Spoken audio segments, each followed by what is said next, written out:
नमस्कार दोस्तों, स्वागत है आपका हमारे official YouTube channel GS by Neeraj sir में। कैसे हैं आप सब? मैं आशा करता हूं स्वस्थ होंगे, मस्त होंगे और अपनी तैयारी में व्यस्त होंगे। मित्रों, तैयारी आप TGT आर्ट की कर रहे हैं तो ट्रेंड ग्रेजुएट टीचर आर्ट की तैयारी में आप व्यस्त हैं, मैं ऐसा मान के चल रहा हूँ। 148 पदों पर भर्ती है, आपको इस बार फाइनली सिलेक्शन लेना है। क्योंकि आपने सपना सोचा है, वो सपना थोड़ा सा टफ है। सपना सब देखते हैं, पूरा वही कर पाते हैं मित्रों जो उस पर काम करते हैं सटीक रणनीति के साथ। आप रणनीति बनाए हैं तो अच्छी बात है, निश्चित रूप से आप सफल होंगे, हम यही शुभकामना देंगे। मित्रों, बहुत सारे लोगों की दिक्कत रही और उसमें सबसे ज़्यादा लोग ये कह रहे थे कि जो है एक चैप्टर जो बहुत परेशान करता है, प्रभाववाद, इम्प्रेशनिज्म। अक्सर लोग कन्फ्यूज आ जाते हैं और कन्फ्यूजन हो भी क्यों ना, क्योंकि नाम दो बहुत अच्छे से हैं और दोनों कन्फ्यूजन में रखते हैं। क्लाउड, एक का नाम मोने है, क्लाउड मोने, और दूसरा आपका एक नाम है जो एडगर माने है। क्या नाम है? एडगर माने है। मित्रों, समझने का प्रयास करिएगा, थोड़ा डीप में समझेंगे तो निश्चित रूप से हो जाएगा। ये जो एडगर माने साहब हैं, एडगर माने साहब हैं, इनको क्या कहा जाता है? एडगर माने साहब को कहा जाता है क्या? तो एडगर माने साहब आपके प्रभाववाद के फादर कहे जाते हैं, यानी जनक कहे जाते हैं।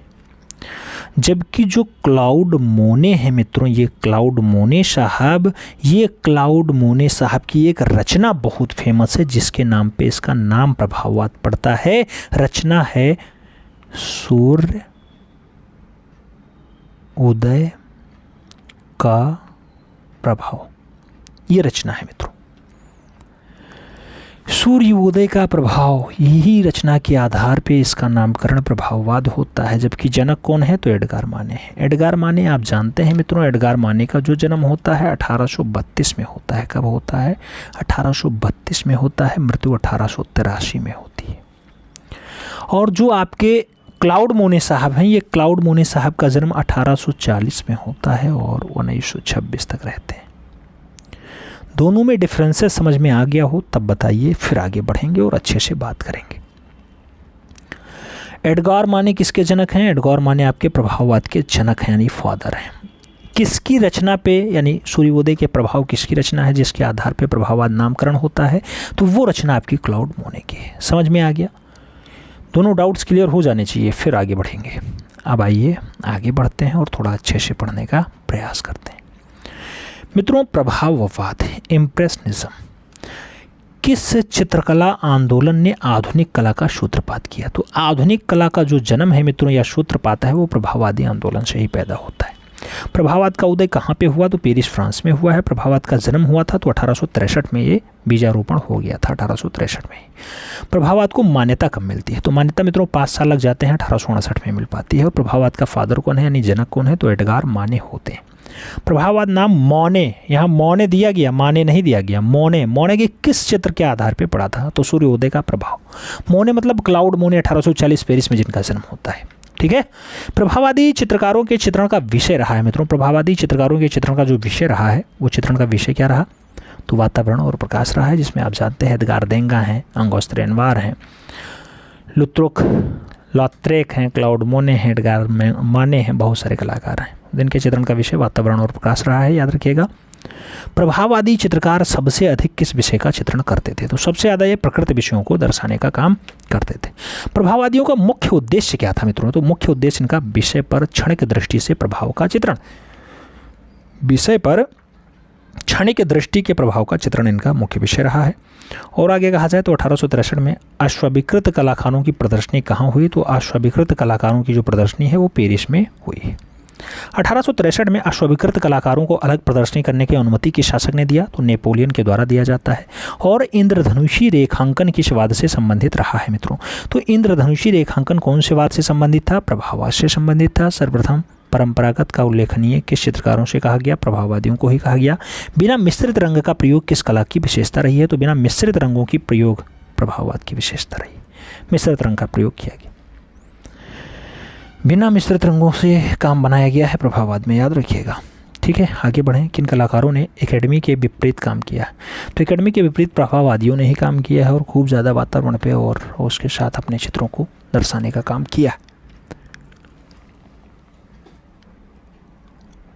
प्रभाववाद के इतिहास में किन चित्रों पर विशेष स्थान दिया जाता है? तो जापानी छायाचित्रों पर बहुत ज़्यादा खास काम किया जाता है, बहुत ज़्यादा स्थान भी इसे मिलता है।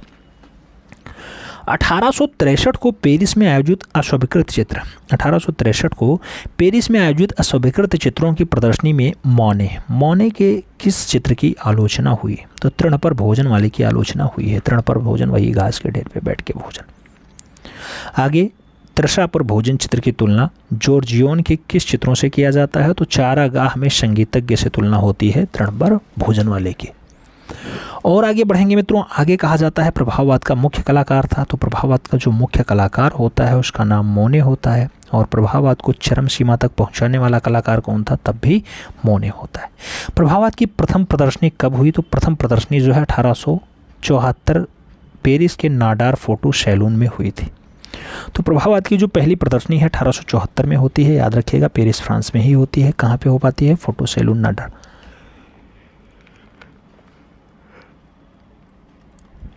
मित्रों, दूसरी प्रदर्शनी जो होती है प्रभाववाद की वो 2 साल बाद हो जाती है 1876 में, घोड़ा रुएल कला वीथिका में होती है। और प्रभाववाद की जो तीसरी प्रदर्शनी है मित्रों वो 1877 में होती है, यानी 1 साल ही बाद हो जाती है। उसके बाद जो प्रभाववाद की अन्य प्रदर्शनियां हैं वो कब कब हुई? तो 1 साल बाद यानी 1879 में हुई, फिर 80 में हुई, 81 में हुई, 82 में हुई, फिर 4 साल बाद हुई यानी 86 में हुई।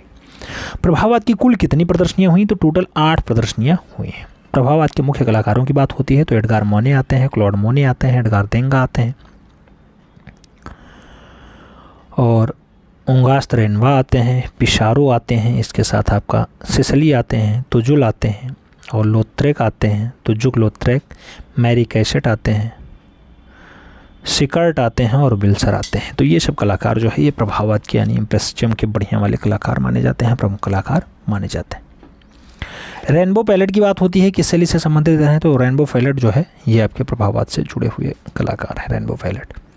और ऑप्टिकल मिक्सचर किस शैली से संबंधित है? तो ऑप्टिकल मिक्सचर जो होता है मित्रों ये प्रभाववाद से संबंधित होता है, प्रभाववाद का एक बढ़िया वाला दृश्य माना जाता है। अब बात करेंगे थोड़ा सा एडगर माने की। एडगर माने की अगर बात होती है तो 1832 से 1883 का इनका समय होता है। और आप जानते हैं कि माने का जो जन्म है, माने जहाँ शब्द आए तो समझ लेना एडगर माने की बात हो रही है। इनका जन्म जो है 1832 में हुआ था।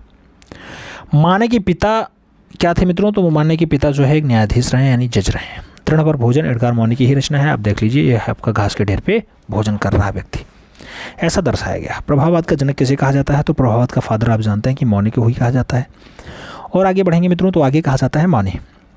माने आरंभ में किस वाद की ओर आकृष्ट थे? तो माने किस ओर आकृष्ट रहे हैं? यथार्थवाद की ओर। माने के चित्रों का विषय क्या था मित्रों? तो दैनिक जीवन इनका विषय रहा है। और यथार्थवाद और प्रभाववाद के बीच की कड़ी किसे माना जाता है? तो माने की हुई यथार्थवाद और क्या प्रभाववाद, इसके बीच की कड़ी माना जाता है। कौन चित्रकार रंगों को हल्के और गहरे क्षेत्रों की स्पष्टता से अलग करता था? कौन सा चित्रकार है जो रंगों को हल्के और गहरे क्षेत्रों से स्पष्टता के कारण अलग कर देता था? तो मोने ऐसा काम कर लेते थे। मोने का कौन सा चित्र 1863 में प्रदर्शनी में विरोध खूब ज़्यादा हुआ? तो मित्रों माने की जो रचना है जो 1863 की प्रदर्शनी में खूब ज़्यादा विरोध का कारण बनती है वो तृण पर भोजन ही होता है। तृण पर भोजन की खूब ज़्यादा आलोचना हुई है। माने का चित्र तृण पर भोजन जॉर्जियोन के किस चित्र की तुलनात्मक अध्ययन के रूप में दिखाया जाता है? तो माने का तृण पर भोजन वाला जो चित्र है जॉर्जियन के चारागाह में संगीतज्ञ की तुलनात्मक अध्ययन के रूप में दर्शाया जाता है। नहीं, जो जॉर्जियन की चारागाह में संगीतज्ञ रचना है उसका और माने का तृण पर भोजन, ये दोनों का एक दूसरे से तुलनात्मक अध्ययन किया जाता है, दोनों से तुलना की जाती है। माने का पूर्ण विकसित शैली का उत्कृष्ट चित्र कौन सा है? तो ओलंपिया है मित्रों। 1865 में जो है ओलंपिया को माने के द्वारा बनाया जाता है। और पूर्ण विकसित शैली में सबसे बढ़िया वाला चित्र माने की यही है।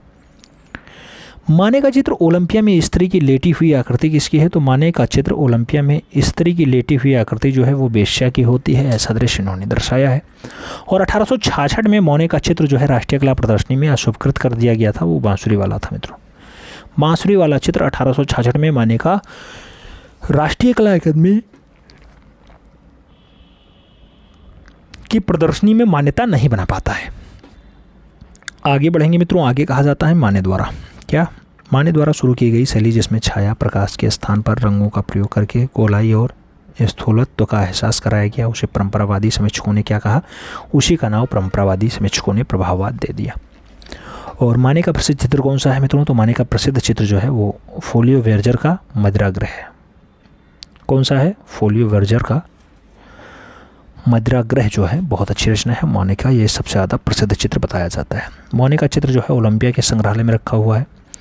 तो ओलंपिया की जब बात आती है तो मोने की रचना होती है, आप जानते हैं लुब्रू संग्रहालय में रखा हुआ है। अन्य चित्रों की बात होती है तो मोने की और बढ़िया बढ़िया रचना है। तो तृण पर भोजन आप जानते हैं, लॉन्चिंग ग्रास अच्छी रचना है। ओलंपिया इनकी है ही 1865 में बनाई गई। स्पेनिश गिटार वादक की बात होती है, ये भी आपकी रचना बहुत अच्छी है और ये आपके एडगार मोने की ही रचना होती है। बांसुरी वाला की बात होती है, एडगार मोने की ही बहुत अच्छी रचना है। एमिल जोला की बात होती है, ये भी आपकी जो है एडगार मोने की रचना होती है। अच्छी बियर की बात होती है तो अच्छी बियर भी एडगार मोने की ही रचना है। नाव की सवारी की बात होती है, एडगार मोने की रचना है। और तोते वाली स्त्री की बात होती है तो वो भी आपकी एडगार मोने की अच्छी रचनाओं में शुमार है। और बात करते हैं तो फोलियो और वर्जर का मदिरागृह, फोलियो और वर्जर का जो मदिरागृह है वो भी एडगार मोने की अच्छी रचना है। और जॉर्ज मूर का व्यक्ति चित्र, जॉर्ज मूर का व्यक्ति चित्र जो रचना है मित्रों वो भी एडगार मोने की अच्छी रचनाओं में शुमार है। तो ये सब बढ़िया बढ़िया रचनाएं हैं, किसकी हैं? एडगार मोने की रचनाएं हैं मित्रों। एडगार मोने आप जानते हैं कि प्रभाववाद के फादर होते हैं और जो प्रभाववाद नाम पढ़ता है वो क्लाउड मोने की रचना से पढ़ता है। तो क्लाउड मोने को अब हम लोग पढ़ने चल रहे हैं। एडगार मोने पढ़ चुके, अब क्लाउड मोने पे बात करने जा रहे हैं। जो मोने हैं इनका जन्म कब हुआ? 1840 में पेरिस में हुआ। व्यंग नवसार्गतावादी और वस्तु निरपेक्षता के बीच की कड़ी किसे कहा जाता है? तो ये मोने को कहा जाता है, यानी मोने कहा जाता है। प्रभाववाद का चरम विकास किसके समय हुआ? तो चरम विकास यानी सबसे ज़्यादा विकास जो है वो मोने के समय हुआ। कौन से मोने? क्लाउड मोने के समय हुआ है। मोने के किस चित्र के आधार पर प्रभाववाद का नाम पड़ता है? तो मित्रों सूर्योदय का जो प्रभाव है उसी से प्रभाववाद इसका नाम पड़ता है। किसकी रचना है? वो क्लाउड मोने की रचना है, याद रखिएगा, पेरिस वाले क्लाउड मोने। ये वसंत ऋतु में मैदान मोने की रचना है, बहुत अच्छी रचना है, देख लीजिए वसंत ऋतु में मैदान ऐसा होता है। और आगे बढ़ेंगे तो आगे कहा जाता है पेरिस, लंदन और वेनिस के शहरी दृश्यों को किसने चित्रित किया? तो ये मोने की रचना है। पेरिस, लंदन और वेनिस के शहरी दृश्यों को क्लाउड मोने के द्वारा बनाया गया।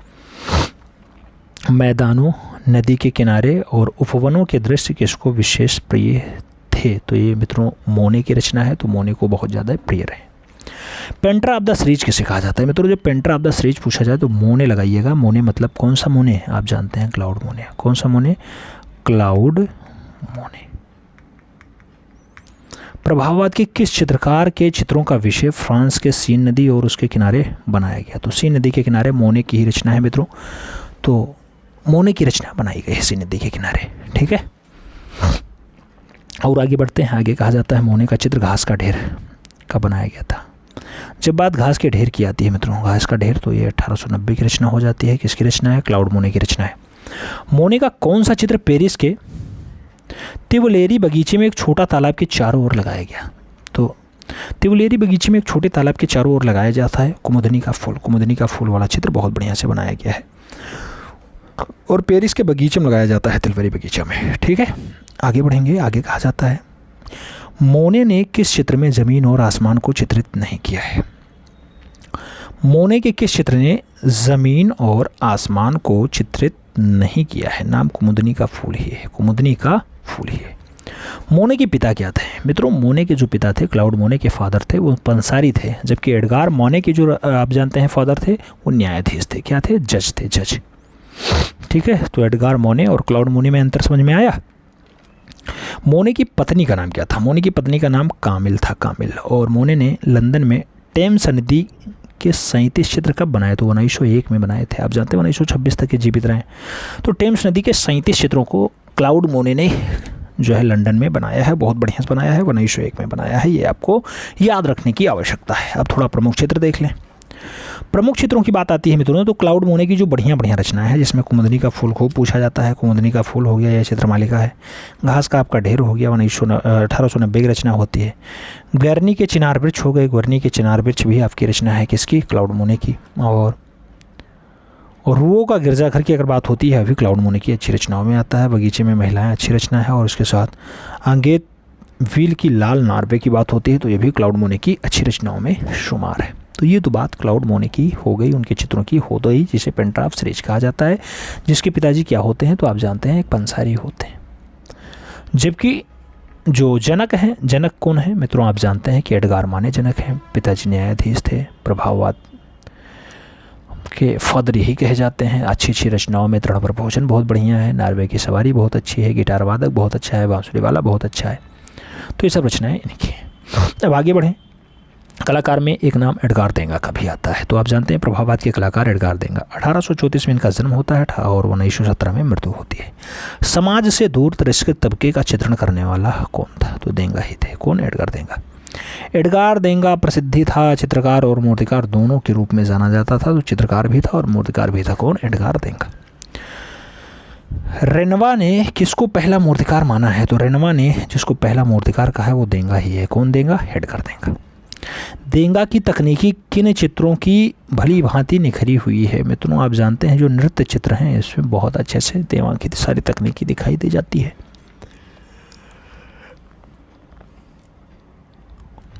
मित्रों एक रचना आपको दिखाई दे रहा है, एक नर्तकी है, ये आपकी नर्तकी है, ये इसका जूता खुला हुआ है, जूते का फीता कस रही है नर्तकी। तो ये रचना किसके द्वारा बनाया गया? तो एडगार देंगा के द्वारा बनाया जाता है। आगे बढ़ेंगे मित्रों। आगे कहा जाता है देंगा की तकनीकी किन चित्रों को भली भांति निहारती है? तो नृत्य चित्रों में बहुत बढ़िया से इनकी तकनीकी काम करती है। कौन सा ऐसा प्रभाववादी चित्रकार है जिनकी चित्रित मानवाकृतियाँ व्यक्तित्व लिए हुए हैं? तो वो मानवाकृतियाँ जो व्यक्तित्व लिए घूमती हैं वो एडगार देंगा की रचनाएं हैं। देंगा किन चित्रण में पारंगत थे? तो मित्रों व्यक्ति चित्रण के लिए बहुत अच्छे कलाकार रहे हैं और रेखांकन और संयोजन के विचारों से प्रभाववादी चित्रकारों में सर्वश्रेष्ठ और संसार के महानतम चित्रकार कौन रहे? तो मित्रों रेखांकन और संयोजन में सबसे बड़ा नाम जो है देंगा का ही रहा है। एडगार देंगा पूरा नाम होता है।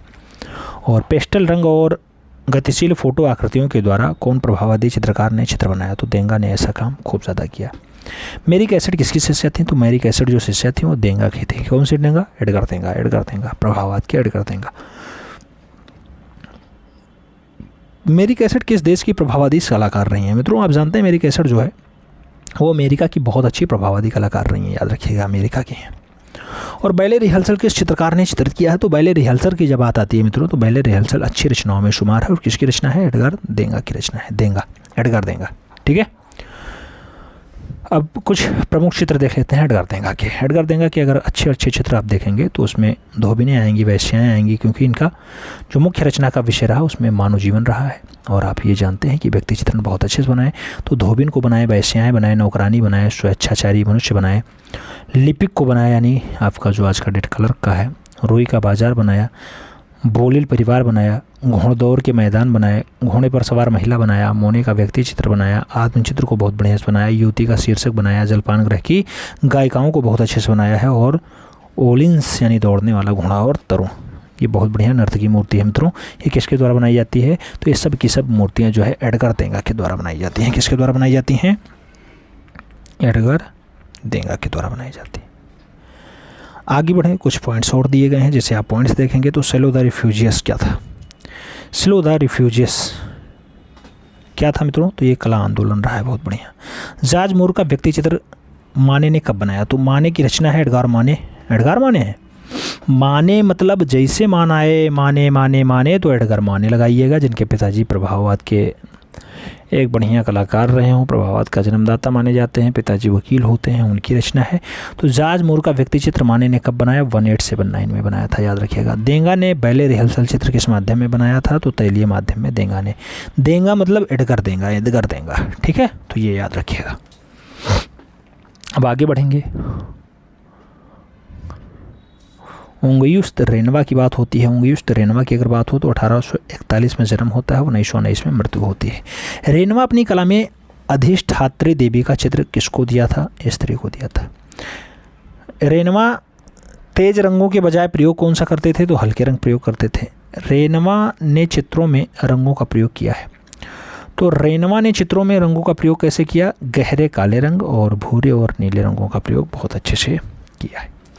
प्रमुख चित्रों की बात आती है मित्रों तो प्रमुख चित्रों में होंगास्त रेनवा का जो चित्र आता है, स्नानमग्न युवतियाँ आता है, उसके साथ ग्रामोफोन वाली आता है, फिर झूला रचना आता है, फिर पियानो आता है और पियानो पर 2 लड़कियां हैं ऐसा दृश्य आता है। बुगीवाल का नृत्य भी बहुत अच्छी रचनाओं में शुमार है मित्रों। बुगीवाल का नृत्य किसकी रचना है? होंगास्त रेनवा की रचना है। तो याद रखिएगा रेनवा प्रभाववादी कलाकारों में शुमार।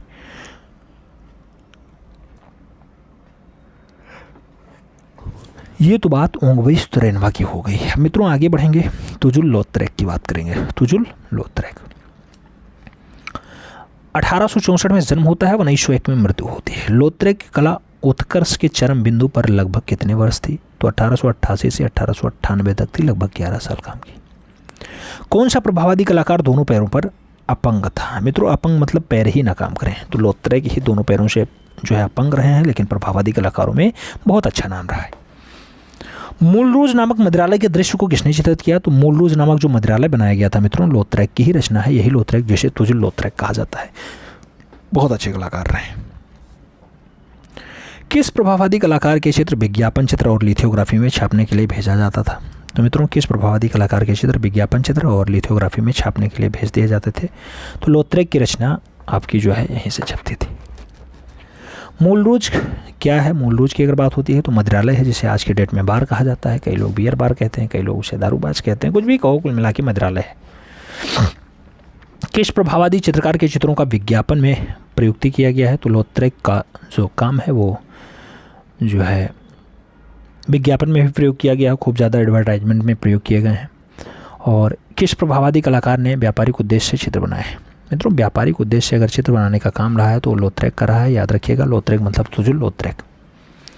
लौत्रेक ने किस प्रकार के व्यापारिक चित्र बनाए हैं? लौत्रेक ने किस प्रकार के व्यापारिक चित्र बनाए? तो विज्ञापन संबंधी चित्र बनाया है, उसके साथ ही लिथोग्राफिक्स बनाए हैं, अवेस्टन चित्र बनाए हैं। तो ये सब रचनाएं तुजुल लौत्रेक की है रही हैं। लौत्रेक के चित्रों का विषय था तो मित्रों घुड़सवारी रहा है, नर्तक रहा है और सर्कस रहा। तो सर्कस, नर्तक, घुड़सवारी, ये सब रचनाएं जो तुजुल लौत्रेक हैं उनकी रचनाएं में रही हैं। आगे बढ़ें, आगे कहा जाता है 1888 में क्या? 1888 में लौत्रेक का बनाया महत्वपूर्ण चित्र कौन सा है? तो सर्कस फर्नांडो। सर्कस फर्नांडो 1888 में लौत्रेक का बनाया हुआ बहुत अच्छी रचना है, बहुत महत्वपूर्ण चित्र है मित्रों। आगे बढ़ेंगे, आगे नाम आएगा, आगे नाम आएगा तो आगे काम भी आएगा। आप जानते हैं मित्रों, आपका काम क्या है? पढ़ना और इस बार फाइनली सिलेक्शन लेना। पिसारो और सिसिली की शैली के कलाकार रहे। तो पिसारो और सिसिली दोनों के दोनों जो है बहुत अच्छे कलाकार रहे और प्रभाववाद के कलाकार रहे। किसके कलाकार रहे? प्रभाववाद के कलाकार हैं, याद रखिएगा। पिसारो का जन्म हुआ था, पिसारो का जन्म जो है 1831 में वेस्ट इंडीज़ में हुआ, वेस्ट इंडीज़ में हुआ। 1884 में पिसारो किसके प्रभाव में आकर के बिंदुवादी चित्र बनाने लगे थे? तो जॉर्ज सोरा के प्रभाव में आकर के वो बिंदुवादी चित्र बनाना स्टार्ट करते हैं। मित्रों, आगे आता है पॉइंट्स, कहा जाता है वार्तालाप और स्ट्रेट इन पांतुआ चित्र बनाया था। वार्तालाप और स्ट्रेट इन पांतुआ चित्र किसने बनाया? तो पिसारो की ही रचना होती है, पाब्लो रुई पिसारो की रचनाओं में आता है। आगे बढ़ेंगे, छोटी श्वेत बालिका का चित्र किस प्रभाववादी कलाकार ने बनाया? तो छोटी श्वेत बालिका की बात होती है जेम्स बेल्सर। तो जेम्स बेल्सर की रचना है छोटी श्वेत बालिका। आगे बढ़ेंगे, बेल्सर का जन्म तो 1834 में लाबेल शहर अमेरिका में होता है मित्रों। और आगे बढ़ेंगे तो बेल्सर किस प्रभाववादी कलाकार के समकालीन माने जाते हैं? तो माने के समकालीन माने जाते हैं। माने तो माने मतलब माने होता है, याद रखिएगा। माने मतलब एडगार माने, जिनके पिताजी न्यायाधीश थे और जो प्रभाववादी कला आंदोलन के प्रणेता रहे हैं, यानी फादर रहे। वाल्टर स्कर्ट किस शैली के कलाकार हैं? तो वाल्टर स्कर्ट प्रभाववाद के कलाकार होते हैं। और मार्क्स लिबरमन किस प्रकार के चित्रण के लिए प्रसिद्ध है? तो मार्क्स लिबरमन जो है वो प्रकृति चित्रण, व्यक्ति चित्रण, कृषक जीवन, इसको बहुत बढ़िया से दर्शाने के लिए जाने जाते हैं, इसलिए ये फेमस है। बकरी वाली चित्र किसका है? तो बकरी वाली चित्र जो है वो लिबरमन का है। तो बकरी वाली चित्र किसका है मित्रों? लिबरमन का है, याद रखिएगा। डाटा इंपॉर्टेंट है मित्रों। इम्प्रेशनिज्म से सबसे ज़्यादा क्वेश्चंस पूछे आते हैं और प्रभाववाद में अक्सर लोग गलतियाँ भी करते हैं। तो अब समझ में आ गया होगा, हमें उम्मीद है कि दोनों पॉइंट समझ में आए होंगे, दोनों से अलग अलग जो प्रश्न पूछे जाते हैं वो समझ में आए होंगे। और फिर आपका जो भी डाटा यहाँ से बन सकता है उसको आप कवर करने का प्रयास करेंगे तो निश्चित रूप से आपका सभी डाउट क्लियर हो जाएगा। आज की क्लास में इतना ही, मिलते हैं छोड़ में, तब तक के लिए दिल से सैल्यूट, जय हिंद।